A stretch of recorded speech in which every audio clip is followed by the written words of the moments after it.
Around 3 years ago, I talked about Persona 3 FES and the fact that it took a while to get through. Not to play first time, I played it a few times and just not been able to finish.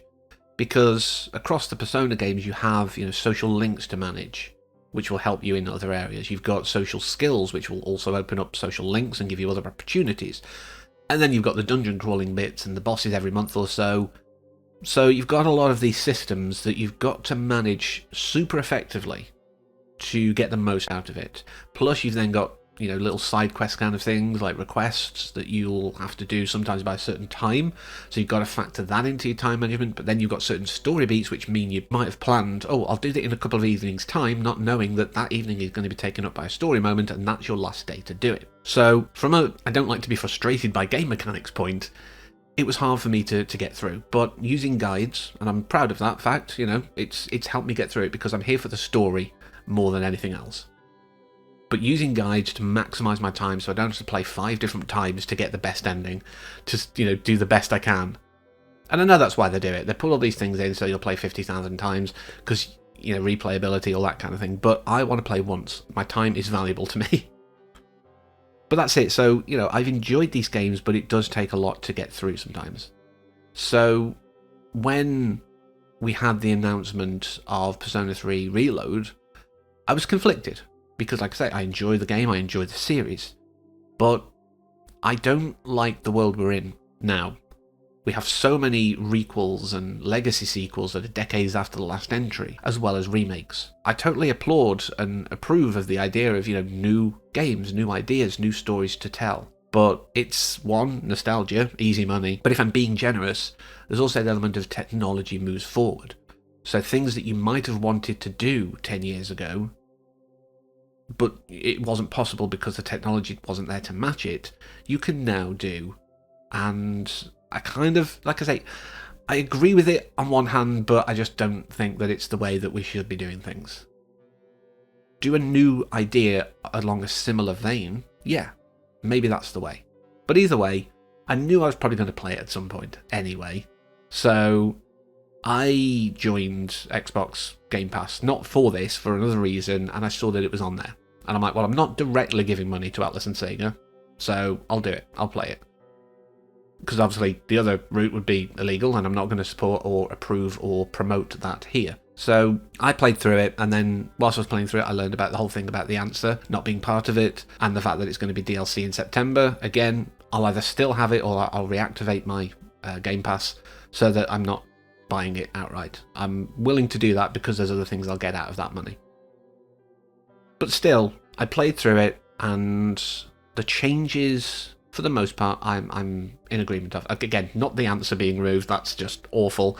Whether that's Sega or Atlas themselves who made that decision, I don't know. But whoever it was, just don't do that, please, ever again. Just don't remake stuff all the time. That's a good start, but yeah. But so many of the changes here that I was like, is this in the original? Or is this something new? Because it flows very well.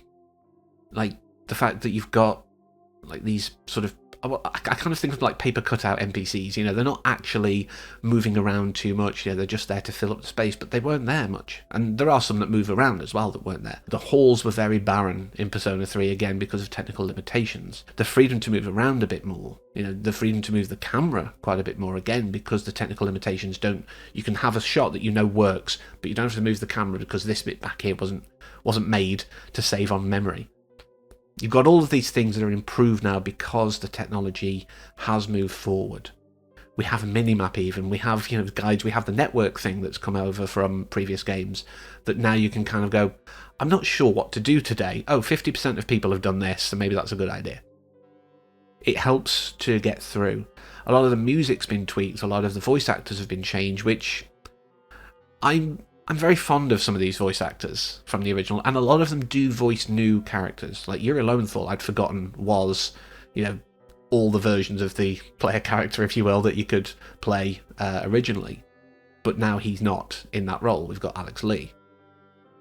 And, we've got Liam O'Brien, who was Akihiko, but now he's Officer Kurosawa. Like, we still have them involved. Some of them aren't there, but for the most part, they have come back and voiced different characters. And I'm fine with it. I understand the changes. I mean, some of them are so close, it's like they're doing a good impression of the original voice actor, and I didn't even realise that pretty much no one is voicing their own or their original character. There's a lot of things here that I do think are improved, and I almost wish that we could have had this for the original version. As much as I've enjoyed playing this and the story again. And also, before I sort of wrap up, I suppose, there's a lot of stuff here that perhaps, you know, even 3 years ago I wasn't as, I don't know, aware of my own emotions and in tune with my own emotions to fully get, or maybe I didn't do certain social links, I don't know, I really can't remember exactly how much I got out of it, whether I got the good ending, which would require pretty much doing everything. And like that said, I think last time, and it's rare for me to do this full stop, I don't believe I did all the requests, I didn't do all this kind of stuff, but this time I 100%ed this.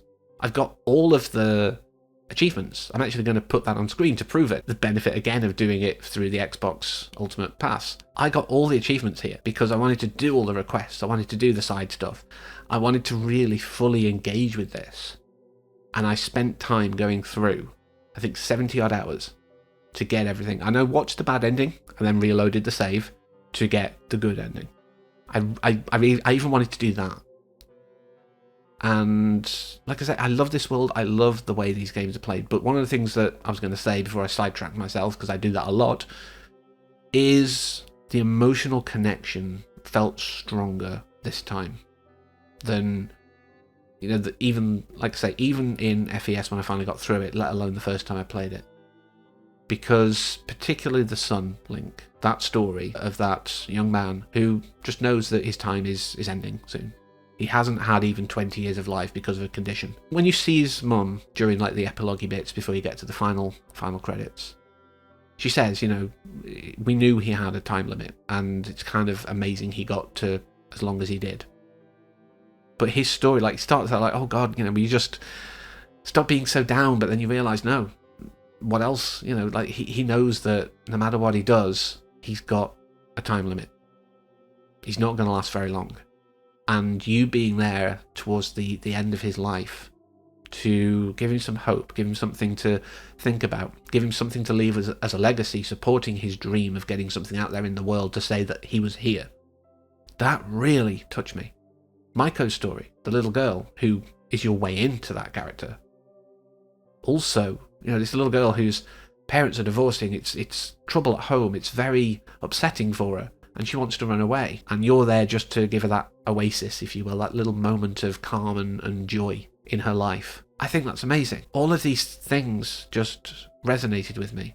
And all of these people I spent time with, and robots, I guess in some cases, really left a mark on me. And I think it's not so much they left a mark on me. I already had the mark, but they deepened it, they renewed it. It's almost like if you get a tattoo, and, you know, after a few years, maybe the sun has faded, etc., and you get it just topped up a little. You know, you get just that extra bit of ink shoved in your skin, just to make it more vibrant. It's like that. It was always still there, but this just restored and renewed my love of this. So yeah, in September, I may do a quick video about how the answers played out, but I will not pay for it separately to one of these subscriptions. And I know the whole thing about owning games versus subscription services, I'm not going to get down that because I don't like that either. It's the lesser of two evils in this situation. But yeah, Reload, if you're into this world and into this type of game, give it a go. If you've not played the original, especially because you haven't got anything to compare to, I think a lot of the changes really make it accessible, which is always good. But seriously, yeah, have fun with it. And until next time, as always, thank you for watching and take care.